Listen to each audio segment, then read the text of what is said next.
வேள்பாரி 6. குடிலின் தாழ்வாரம் முழுக்க விளக்கின் வெளிச்சம் படர்ந்திருந்தது.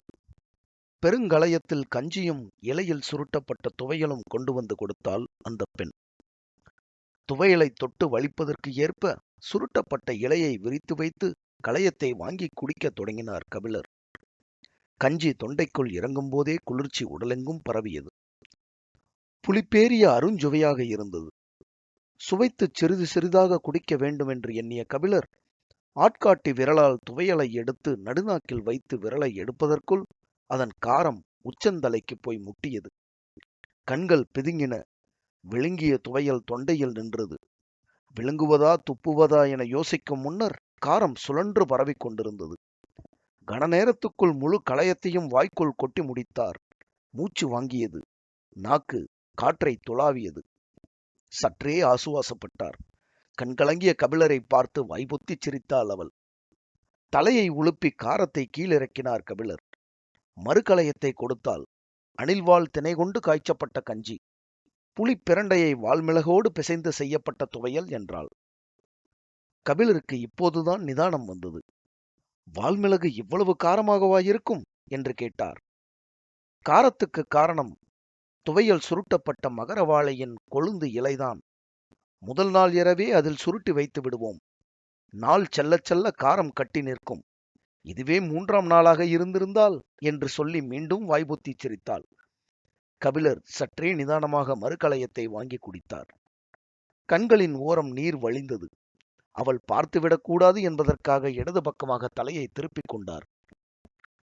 துவையலை கண்கள் பார்த்தன. ஆனால் விரல்கள் கிட்ட நெருங்கவில்லை. எரிந்து கொண்டிருக்கும் விளக்கின் இலுப்பை எண்ணெய் வாசனை அவருக்கு பிடிபட்டது. ஆனால் அந்த விளக்கின் வடிவம்தான் வித்தியாசமாக இருந்தது. இது எதனால் செய்யப்பட்ட விளக்கு என யோசித்துக் கொண்டிருக்கும் போது பழக்கத்தில் துவையலை விரல் வலித்து எடுத்து விட்டது. உடனே அவருக்கு பொறி தட்டியது. சட்டென தலையை திருப்பி அவளை பார்த்தார். அவளோ வெடித்துச் சிரிக்க தயாராக இருந்தாள். துவையலை எடுத்த விரலை அவளுக்கு நேரே நீட்டி, காரமலை என்று இந்த மலைக்கு இதனால்தான் பெயர் வந்ததா என கேட்டார். எனக்கு தெரியாது என்றாள் அவள். ஒரு வழியாக சமாளித்து விட்டோம் என்று மனதுக்குள் நினைத்தபடி விரலை இலையின் ஓரத்தில் தேய்த்துவிட்டு மீதி கஞ்சியை குடித்து முடித்தார். கலயத்தை அவரிடம் வாங்கும் போதும் அவள் முகத்தில் இருந்த சிரிப்பு அடங்கவில்லை. நான் உன்னிடம் விளக்கம் கேட்கத்தான் 2ஆம் முறை துவையலை எடுத்தேன் என்றார். நான் அதற்காக சிரிக்கவில்லை என்றாள். பின்னர் எதற்கு சிரிக்கிறாய்? மாலையில் நான் நாவற்பழங்கள் கொண்டு வந்து கொடுத்த போது நீங்கள் முதலில் பூனாவலை எடுத்து தின்றீர்களாமே. கபிலருக்கு என்ன சொல்வது என்று தெரியவில்லை. தான் எடுத்து தின்ற நாவலுக்கு அதுதான் பெயரா என்றும் அவருக்கு தெரியவில்லை. மெல்ல தலையை ஆட்டி ஆம் என்றார். அவள் வாய்விட்டு சிரித்தபடி இலையோடு சேர்த்து துவையலை மடித்து எடுத்துவிட்டு சொன்னால், உதிரப்போக்கு நிற்காத பெண்கள்தான் பூனாவலை சாப்பிட வேண்டும். பழையனும் நீலனும் மீண்டும் குடிலுக்குள் நுழைய அவள் சிரித்தபடி வெளியேறினாள். என்ன சொல்லி சிரித்துக் கொண்டு போகிறாள் என்று கேட்டார் பழையன். கபிலரோ எதைச் சொல்ல என்று திகைப்பும் வியப்பும் மிரட்சியும் கலந்தவராக இருந்தார். இவளிடம் பேச்சு கொடுத்தால் மீள முடியாது. என்னையவே வந்துபார் என்பாள். விருந்தினர் என்பதால் உங்களிடம் சற்று பக்குவமாக நடந்து கொள்கிறாள் என்றார் பழையன். ஆம் என்று அவளது பக்குவத்தை ஆமோதிப்பதைத் தவிர அவருக்கு முன் வேறு எந்த வழியும் இல்லை. காட்டின் இருளுக்குள் இருந்து குளிர்காற்று அவ்வப்போது வீசியது. விளக்கு நிலைகொள்ளாமல் ஆடிக்கொண்டே இருந்தது. மகரவாழையில் இருந்து பேச்சை தொடங்கிய கபிலர் நெடுநேரம் பழையனோடு பேசிக் கொண்டிருந்தார். நீலன் அங்கும் இங்குமாக போய் வந்தபடி இருந்தான். பகலில் வேட்டைக்கு போயிருந்த நாய்கள் குடில் திரும்பி இருந்தன. குரைப்பொலி விடாமல் கேட்டுக்கொண்டிருந்தது. தனது கண் முன்னால் கடந்து போன ஒரு நாயின் உயரத்தை கண்குட்டாமல் பார்த்து கொண்டிருந்த கபிலரிடம் பழையன் கேட்டார். பாரியை பார்த்துவிட்டு எப்போது திரும்பப் போகிறீர்கள்? மழைக்காலம் தொடங்குவதற்குள் கீழிறங்க வேண்டும். எனவே 1 மாதம்தான் எனது திட்டம். அப்படியென்றால் நீங்கள் கொற்றவை கூத்தை பார்க்கத்தான் வந்திருக்கிறீர்களா? இல்லையே, அப்படி ஒரு கூத்தை பற்றி நான் கேள்விப்பட்டது கூட இல்லையே என்றார் கபிலர். 4 ஆண்டுகளுக்கு ஒரு முறை நடக்கும் கூத்து இது. பரம்பு நாட்டின் உக்கிரம் ஏறிய விழா. நாடே திரண்டிருக்கும். பழமையான பாணர் கூட்டம் எந்த நாட்டில் இருந்தாலும் இந்த விழாவில் வந்து பங்கெடுக்கும். நீங்கள் அதை கேள்விப்பட்டு வந்திருப்பதாகத்தான் நான் நினைத்தேன் என்றார் பழையன். மறுநாள் அதிகாலை கபிலரை அழைத்துக் கொண்டு பழையன், நீலன் உட்பட 10க்கும் மேற்பட்டோர் ஆதிமலைக்கு புறப்பட்டனர். நேற்று முன்தினம் ஊரே புறப்பட்டு போய்விட்டது. உங்களை அழைத்துச் செல்லத்தான் நாங்கள் இருந்தோம் என்று சொல்லிக்கொண்டே பழையன் முன்னடந்து சென்றார். 2 பகல் ஓர் இரவு நீடிக்கும் பயணம் அது. பயணம் முழுவதும் கபிலர் கொற்றவை கூத்து பற்றித்தான் மீண்டும் மீண்டும் கேட்டுக்கொண்டே வந்தார். மற்றவர்கள் கபிலருக்காக வேகம் குறைத்தே நடந்தனர். ஆனாலும் கபிலரால் ஈடு கொடுத்து நடக்க முடியவில்லை. நீலன் அவருக்கு அவ்வப்போது உதவிகள் செய்தான். பாதை சில இடங்களில் மிக கடினமாக இருந்தது. சிறு பிசகு ஏற்பட்டாலும் பெரும்பள்ளத்தில் விழும் அபாயம் இருந்தது. விலங்குகளின் தடயங்களை பார்த்தபடி அநேக இடங்களை கடந்தனர். யானை கூட்டங்கள் கடந்து செல்லட்டும் என்று சில இடங்களில் பொறுத்திருந்தனர். கிழங்குகளை தின்றுவிட்டு செருத்தோடும் சுனைநீர் அருந்தினர். பின்கோடை காலமாதலால் செடிகொடிகள் சற்றே துவண்டு போய் கிடந்தன. ஆனாலும் தொலைவு செல்ல செல்ல காட்டின் உள் அடர்த்தி அதிகமானபடியே இருந்தது. எல்லா மரங்களும் கொடிகளைப் போல ஒன்றை ஒன்று பின்னி கிடந்தன. நீலனின் வயதையொத்த 3 இளைஞர்கள் உடன் வந்து கொண்டிருந்தனர். நீண்டு திரும்பும் பாறையை கைபிடித்து கடக்கும்போது சற்றே கீழ்ப்பக்கம் குனிந்து பார்த்தார் கபிலர். அந்த காட்சியின் அற்புதம் பெரும் பரவசத்தை ஏற்படுத்தியது. அது காரமலையின் உச்சிப்பகுதி. பெரும் மலைச்சரிவு காலுக்கு கீழ் பறந்து கிடக்கிறது. ஒளியின் தகதகப்பில் இலைகள் சுடரேற்ற காடே தீப நாக்கால் சேல்கை அடிப்பது போல இருக்கிறது. நின்ற இடம் விட்டு கபிலரின் கால் நகரவில்லை. காட்டின் பேரழகுக்கு ஈடில்லை என்றார் கபிலர். சரி, வாருங்கள் என்று பக்குவமாய் அவரை கைபிடித்து அழைத்தபடி நீலன் சொன்னான். புலியின் மீசை மயிரின் மீது உட்கார்ந்திருக்கும் சிறு தும்பி போலத்தான் நாம். நீலன் பேச்சை முடிப்பதற்குள் முன்னால் நடந்து கொண்டிருந்த இளைஞன் சொன்னான். பாதையில் மட்டும் கவனம் கொள்ளுங்கள், பார்வையை ஓட விடாதீர்கள். அப்படி இருக்கத்தான் விரும்புகிறேன். ஆனால் இந்த அலைகள் கரையவில்லை என்றால் நான் கவிஞனா என்று தனக்குள்ளே கேட்டுக்கொண்டார் கபிலர். உச்சியில் இருந்த குறுகலான பாறையை கடந்ததும் காரமலையின் பின்புற இறக்கத்தில் இறங்கத் தொடங்கினர். கபிலர் கேட்டார், பரம்பு நாட்டின் தலைநகரான எவ்வியூருக்கு செல்லும் எல்லா பாதைகளும் இது போன்ற ஒற்றையடி பாதைகள் தானா, அல்லது வண்டிகள் செல்லும் சாலைகள் இருக்கின்றனவா? பரம்பு நாடு 400க்கும் மேற்பட்ட ஊர்களை கொண்டது. எல்லா ஊரில் இருந்தும் இது போன்ற பாதைகள் உண்டு. இது தவிர 8 திசை எல்லைகளுக்கும் குதிரைகள் போய் திரும்பும் பாதைகள் உண்டு. அதை காவல் வீரர்கள் மட்டுமே அறிவர். சொல்லிவிட்டு அவன் நீலனை பார்த்ததை கபிலர் கவனித்தார். அவன் பேச்சை தொடர்ந்தான். வண்டிச்சாலை ஒன்று உண்டு. வடதிசையில் இருக்கும் தண்டலை ஆற்றின் கரை வழியாக அது காரமலைக்கு ஏறுகிறது. ஆனால் மலையின் பாதி தொலைவில் இருக்கும் பள்ளத்தூர் வரைதான் அந்த சாலை இருக்கும். அதன் பிறகு இது போன்ற ஒற்றையடி பாதைதான். கடற்கரையில் இருந்து உப்பு கொண்டு வரும் உமனரின் வண்டிகள் பள்ளத்தூர் வரை வரும். அங்கு வந்து உப்பை கொடுத்துவிட்டு மலைப்பொருட்களை வாங்கி கொண்டு உமனர் திரும்பி விடுவர். அங்கு இருந்து பரம்பு நாட்டில் இருக்கும் எல்லா ஊர்களுக்குமான உப்பை பள்ளத்தூரைச் சேர்ந்தவர்கள் பிரித்து கொடுத்து விடுவர் என்றான். நீலன் குறுக்கிட்டு சொன்னான், வெளியில் இருந்து பரம்பு நாட்டுக்குள் வரும் ஒரே பொருள் உப்பு மட்டும்தான். பேசியபடி நடந்து கொண்டிருக்கும் போது மரங்களின் மீது பறவைகள் படபடத்து களைவது போல் இருந்தது. மனித சத்தத்தை கேட்டு அவை களைகின்றன என்று நினைத்தார்கள். அடுத்த சில அடிகள் எடுத்து வைப்பதற்குள் பறவைகள் கத்தத் தொடங்கின.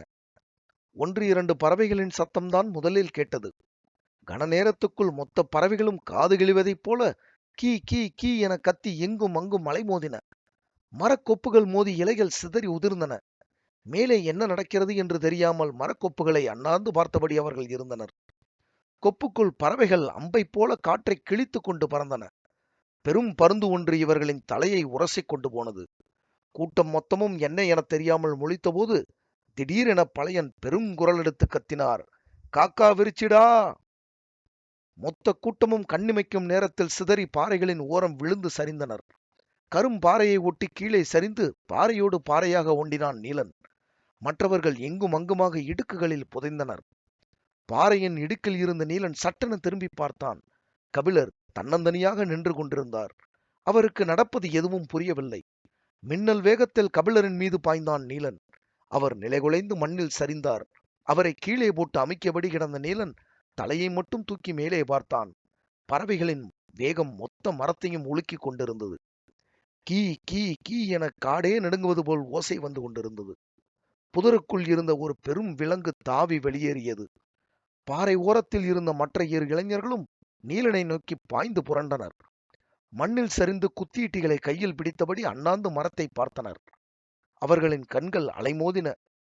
அவர்கள் யாராலும் காக்கா விரிச்சியை பார்க்க முடியவில்லை. பாறையோடு பாறையாக குத்த வைத்தபடி அமர்ந்திருந்த பழையனின் கண்கள் மட்டும் அதை துல்லியமாக பார்த்து கொண்டிருந்தன.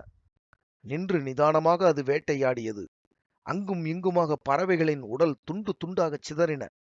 ஒரு பெரும் பருந்தின் தலையை வாள்கொண்டு சீவுவதைப் போல அதன் கூர் மூக்கால் வெட்டி எறிவதை இமைகொட்டாமல் பார்த்து கொண்டிருந்தார் பழையன். துடிக்கும் அதன் கழுத்துக்குள் காக்காவிருட்சியின் அழகு இருந்தது.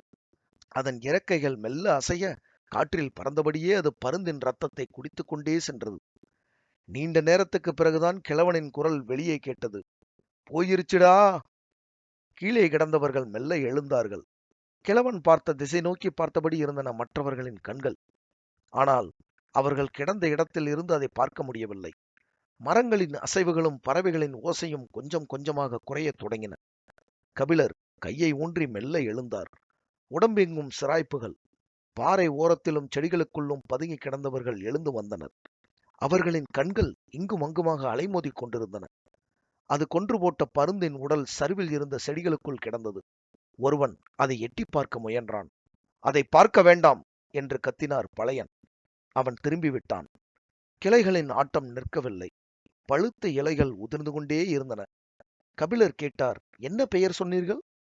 பழையன் சொன்னார், காக்கா விருச்சி.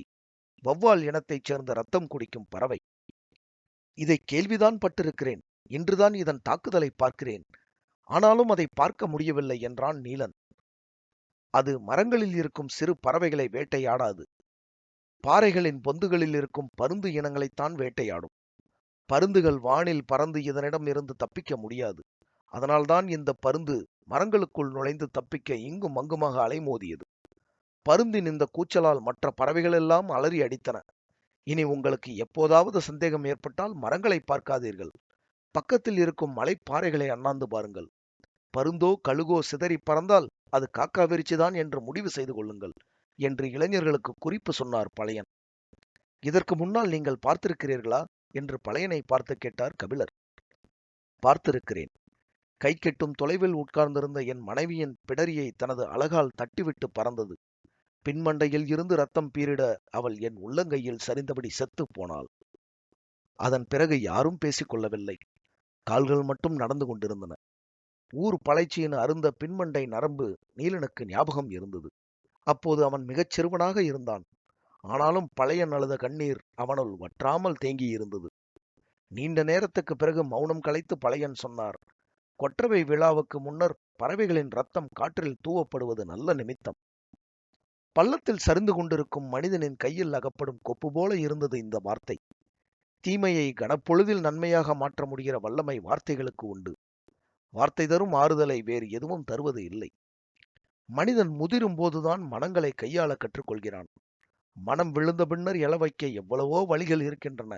ஆனால் வீழ்ந்து கொண்டிருக்கும் போது தடுத்து நிறுத்துவதுதான் மிக முக்கியம். வாழ்வின் சாரமேறி கிடக்கும் அனுபவ அறிவால் தான் அதை செய்ய முடியும். அதிர்ச்சி குலையாமல் இருக்கும் இந்த கணத்தில் பழையனின் வார்த்தைகள் அடர் காட்டுக்குள் துணிந்து கால்களை முன்னகர்த்தும் மன தைரியத்தை கொடுத்தன. ஆனாலும் தயக்கத்தை உடைக்க வேண்டியிருந்தது. யார் முகத்தையும் பார்த்து பழையன் இந்த முடிவுக்கு வரவில்லை. உறைந்த மௌனமே எல்லாவற்றையும் சொன்னது. பின் திரும்பாமலே பழையன் சொன்னார், மின்னலைப் போல வாளை வீசி காக்காவிருச்சியின் இறக்கைகளை வெட்டி தள்ளியவன் வேல்பாரி. வார்த்தைகள் முதுகுத்தண்டை முறுக்கேற்றும் வல்லமை கொண்டவை என்பதை கபிலர் உணர்ந்த தருணம் அது. உள்ளுக்குள் உறைந்து கிடந்த அதிர்ச்சியை கிழவன் பொடி பொடியாக்கினான். எல்லோருக்குள்ளும் ஆவேசமிக்க ஆர்வத்தை தூண்டினான்.